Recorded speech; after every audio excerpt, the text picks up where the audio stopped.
You want to see something horrifying? Check out this leaked spreadsheet from Donald Trump's Office of Management and Budget. It's got all 2,600 federal aid programs that Elon Musk and Trump are looking to cut in that proposed budget freeze. It got a lot of coverage last week. Breaking this morning, this sweeping, unprecedented order that puts a pause to all federal grants and loans at 5 p.m. today. It may be the most far-reaching executive action this White House has taken yet. But what you didn't hear is how it's going to impact actual working people and what Trump's long-term plan is to force these cuts through. That's what we're here for. We put out a call to hear from regular working and middle-class Americans about how the cuts are impacting them.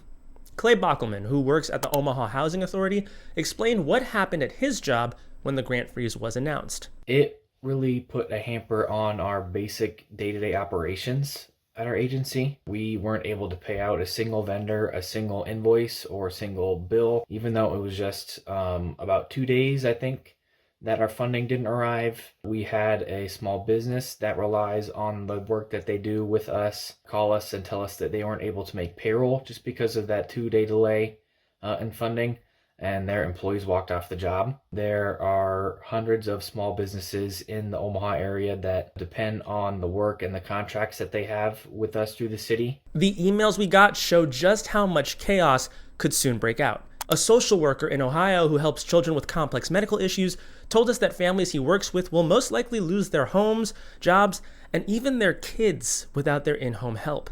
An employee of a rural nonprofit in western Colorado said grants are critical to local farmers who need help dealing with climate change. A community development worker in Cleveland warned that small business loans to working-class communities would be vaporized.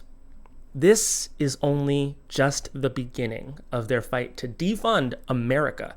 Trump will likely go to Congress to get his cuts done, or just have Elon Musk and his interns shut down the programs that they don't like. So who's responsible for this operation? There's one name you should remember: Russ Vought. He's returning to the role of budget director in Trump's second term and co-authored Project 2025. In his 2023 budget manifesto, he said, quote, "America cannot be saved unless the current grip of woke and weaponized government is broken." The document goes on to rage against affordable housing, insists on getting rid of the critical race theory supposedly festering inside the National Institute of Health, and slashing the budget for Head Start, the early education and health program, because it's got, and I quote, "major indoctrination potential." If he considers daycare and medical care for moms too woke, all bets are off. So do us a favor.